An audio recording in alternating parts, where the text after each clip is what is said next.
qodobada aad saaxiibayaal ku maqli doontaan warka subaxa idaacadda kulmiye subaxan waxay kala yihiin al-shabaab oo kumanaan dollar shuruud uga dhigay inay furaan waddooyinka go'doonsan ee deegaanada koonfur galbeed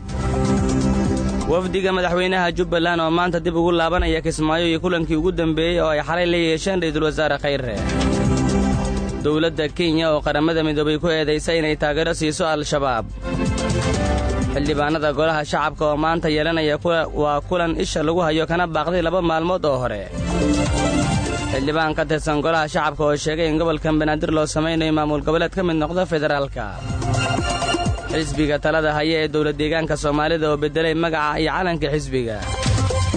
qaar ka mid ah odayaasha dhaqanka sanaag oo dalbaday in ciidamada Soomaaliland laga saaro deegaanada qaar ee gobolkaasi madaxweynaha Algeria oo ku dhawaaqay inuu iscasilay iyo Britain oo raadinaysa in loo dheereeyo waqtiga ka bixitaanka midowga Yurub markale ku celi warbali waran maxaan kaaga waramaa xaaladda dalka ma run baad rabtaa mise been run baan rabaa beelraad ma leh kulmiye ka dhageyso wayna ka hadaba waa arbaco ay taariikhdu ku aasaysan tahay 3 bisha afraad 2019 Cabdullaahi Maxamed Cali ayaa dhamaystiraya qodobada aad maqasheen وماسنتها عبد الغني عبد الله إبراهيم بسم الله الرحمن الرحيم صباح ونكسن dhegeystayaal ku soo dhawaada warkii oo dhan dagaalamayaasha al-shabaab ayaa shuruud kumanaan dollar ah ku xiray inay furaan wadooyinka go'doonsan ee deegaanada maamulka koonfur galbeed Axmed Saadaq Cabdulqaadir Yiro ayaa warkan inoo soo diray kulan ay ku yeesheen deegaanka Buulafulay ee gobolka Baay madax ka tirsan al-shabaab iyo odayaasha dhaqanka ee u diiwaan gashan al-shabaab ee ka soo jeeda deegaanada koonfur galbeed Soomaaliya ayaa laga wada hadlay sidii go'doonka looga qaadi lahaa deegaanada ay go'doomiyeen al-shabaab mid ka mid ah dadka ku sugan deegaanka Buulafulay ee gobolka Baay oo diiday in codkiisa iyo magaciisa la isticmaalo ayaa waxa uu u sheegay radio kulmiye inay soo jeediyeen madaxda al-shabaab deegaanada go'doonsan qabaa'ilada degan inay bixiyaan lacag dhan 30,000 oo dollarka Mareykanka ah si loo dardargeliyo furitaanka wadooyinka deegaanada ay go'doomiyeen al-shabaab sidoo kale qofkan oo ka mid ah dadka deegaanka Buulafulay ayaa ii sheegay dhanka odayaasha inay ku wargeliyeen madaxda al-shabaab inay u bandhigi doonaan beelahooda balse qofkan ka mid ah dadka deegaanka Buulafulay waxa kale uu ii sheegay in la isku afgartay in la furo dhammaan wadooyinka xiran ee ay go'doomiyeen al-shabaab ee ka tirsan deegaanada koonfur galbeed Soomaaliya waxa jira deegaano badan oo ka tirsan koonfur galbeed Soomaaliya oo aanan gelin wax gaadiid ah waxaana ka mid ah deegaanadaasi degmada Diinsoor Qansax Dheere Waajid Xudur iyo deegaano badan oo ka tirsan gobolada Baay iyo Bakool dhammaan deegaanadan waxa gacanta ku haya ciidamada dawladda iyo kuwa maamulka koonfur galbeed Soomaaliya oo garab military ka helaya kuwa nabad ilaalinta midowga Afrika AMISOM ee ciidamada Itoobiya wadada dheer ee 180 kilomitir ee xiriirisa Baydhabo iyo Xudur waa hore ayaa ugu dambeysay inay isticmaalaan gaadiidka shacabka deegaanadaasina ma jiro wax gaadiid ganacsi oo gala waxyaabaha qutul duruuriga u ah waxa lagu geeyaa dhanka hawada deegaanada qaarna waxa lagu geeyaa gaari dameero waliba si dhuumaaleysi ah haddii ay arkaan al-shabaabna waa ay gubaan haddaba kulankan ku dhaxmaray deegaanka Buulafulay odayaasha dhaqanka ee u diiwaan gashan al-shabaab iyo madaxda al-shabaab ayaa si weyn looga hadalhayaa magaalada Baydhabo ee gobolka Baay tani haddii ay dhawoodo waxaa isku furmaya wadooyin iyo deegaano kala xirnaa muddo sanado ah oo ay go'doomiyeen dagaalamayaasha al-shabaab Axmed Cabdulqaadir Yarow Axmed Saadaq Radio Kulmiye Baydhabo wafdiga madaxweynaha Jubbaland Axmed Maxamed Islaam Axmed Madoobe ayaa maanta lagu wadaa inay dib ugu laabtaan magaalada Kismaayo iyagoona kulankii ugu dambeeyay xalay la qaatay ra'iisul wasaaraha Soomaaliya Xasan Cali Khayre Axmed Maxamed Ibraahim ayaa dhameystiraya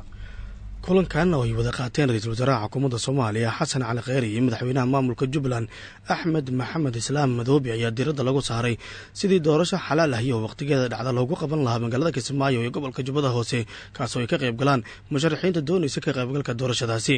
baryahan dambe ayaa magaalada muqdisho laisla dhex marayay in axmed madoobe looga baxay ballamihii lagula soo galada magaalada kismaayo kolka uu halkaasi gaaray ra-iisul wasaare kheyre islamarkaana ay jireen hadallo kale uu sheegayay in madoobe xayiraad lagu saaray gudaha muqdisho oo aanan ka bixi karin balse wararka qaar ayaa sheegaya in axmed madoobe uu ballan qaaday inuu wada shaqayn buuxda uu la yeelanayo dowladda federaalka ee soomaaliya ha yeeshee uu fasaxayo musharaxiinta jubbaland inay la yimaadaan ilaaladooda gaarkahi magaalada kismaayo markii dambe ayaa loo sameeyey casho sharaf ee lagu sugootinayo madaxweynaha jubbaland iyo wafdigiisa oo in muddo ah ku sugnaa gudaha magaalada muqdisho xirse jaamac gaani wasiiru dowlaha madaxtooyada jubbaland oo kulanka sugootinta kadib axmed madoobe loo sameeyey la hadlay warbaahinta ayaa sheegay caawa ra-iisul wasaaraha iyo ayaa wuxuu noogu sameeyey casho sharaf wafdigii madaxweynaha axmed maxamed islaam uu hogaaminayey wafdigaas oo muddo ku sugnaa oo shaqo u joogay magaalada muqdisho runtii casho aada u qiimo badan aada loo soo abaabulay aada u maaragtay ay muunad uga muuqato ayay ahayd kabacdi cashada kabacdina waxaa la tegay xafiiska prime ministerka oo aan aragnay shaqo fiican oo laga qabtay qurxin dib u habayn dhisid meesha hadda aan ku sugannahay meesha golaha wasiirada ay ku shiraan howlka golaha wasiirada ay ku shiraan oo arkaysaan muunadda iyo quruxda ka muuqanaysa waxaa taariikh badan ayaan ku aragnay xafiiska ra-iisul wasaaraha oo ra-iisul wasaarayaashii waddanka soo maray soomaaliya laga soo bilaabay cabdullaahi ciise ilaa maaragtay hadda oo ra-iisul wasaare cali xasan cali kheyre uu joogo runtii maaragtay waxay qofka soomaaliga ah ay gelinaysaa niyad wanaag iyo sida loo xusay taariikhdii dadkii waddankan ka soo shaqeeyey maalin ma bilaaban habeenna maaragtay muusan u baryin oo keliyata ah waxay ahayd taariikh laysu soo bedelay laysu soo dhiibay lasoo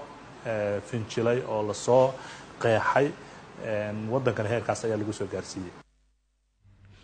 maanta ayaa lagu wadaa in madaxweynaha maamulka jubbaland axmed maxamed islaam madoobe iyo wafdigiisi ay dib ugu laabtaan magaalada kismaayo ee gobolka jubbada hoose isagoo magaalada muqdisho berihii dambe u joogay wadahadal uu la yeelanayay madaxda ugu sarreysa ee dalka dowladda kenya ayaa qaramada midoobey ku eedeysay in al-shabaab ay siiso taageero dhaqaale iyadoona kenya sheegayso in qaramada midoobey al-shabaab dhaqaalahaasi ay u siiso qaab dadban maxamed axmed ayaa dhammaystiraya dowladda kenya ayaa qaramada midoobay ku eedaysay inay malaayiin doolar siiso al-shabaab xogayaha wasaaradda arrimaha dibadda ee kenya mashaariya kamaw ayaa sheegay in qaramada midoobey ay 10% kaalmada bani aadamnimo siiso al-shabaab si ay ugu damaanad qaadaan nabadgelyo marka meelaha ay al-shabaab haystaan gargaarka la geynayo kamaw ayaa mid dhaqankeeda lid ku ah ku tilmaamay qaraar khamiistii lasoo dhaafay ka soo baxay qaramada midoobey oo ku saabsanaa maalgelinta argagixisada kaasi oo hay-addu ay ku sheegtay in lala xisaabtamo kuwa argagixisada maalgeliya wargeyska the standard ee kenya ka soo baxa ayaa waxa uu ka soo xigtay xogayaha arrimaha dibadda in kaalmada soomaaliya la siiyo oo sanadkii dhan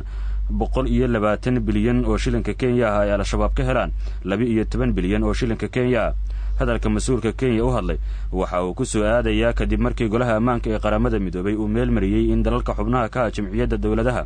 ay fuliyaan sharciga ka dhanka ah maalgelinta argagixisada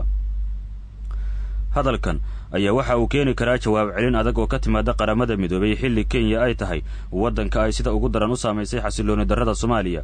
qaramada midoobay waa in ay joojisaa habdhaqankeeda lidka ah ee aan la aqbali karin ee hay-addu ku maalgeliso argagixisada iyada oo laaluush siinaysa argagixisada si ay gargaarka marin ugu oggolaadaan ayuu yidhi xogayaha arrimaha dibadda ee kenya mashaariya kamaw